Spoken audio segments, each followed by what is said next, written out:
On Thursday, the International Court of Justice handed down its ruling in the case between Guyana and Venezuela on Venezuela's objection in the court's jurisdiction.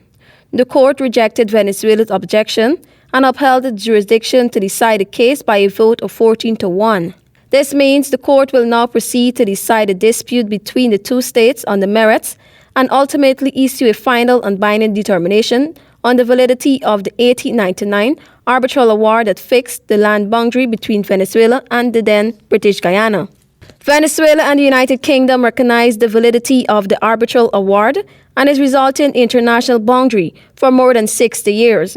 Upon its independence in 1966, Guyana also recognized the award of the boundary, but Venezuela changed its position and began claiming more than two-thirds of Guyana's territory west of the Essequibo River. This is the second time the International Court has rejected jurisdictional objection raised by Venezuela. In December 2020, the court overruled Venezuela's objection by a vote of 12-4. In June 2022, Venezuela raised a new objection. Oral hearings were held in November 2022, during which both parties appeared and presented their arguments before the court.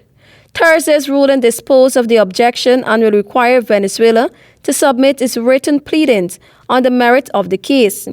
This is on the validity of the Arbitral Award and the international boundary that is established.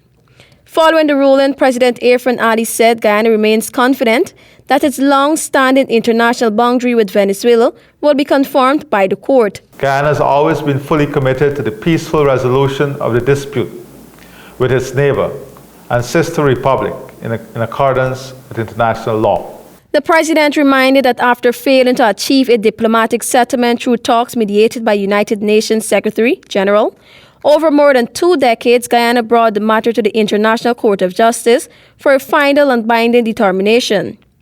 Meanwhile, the APNU-AFC noted that with the court's rejection of Venezuela's preliminary objections, the way has now been cleared for the ICJ to adjudicate on the merits of the case, in pursuit of a final and binding judgment on the matter.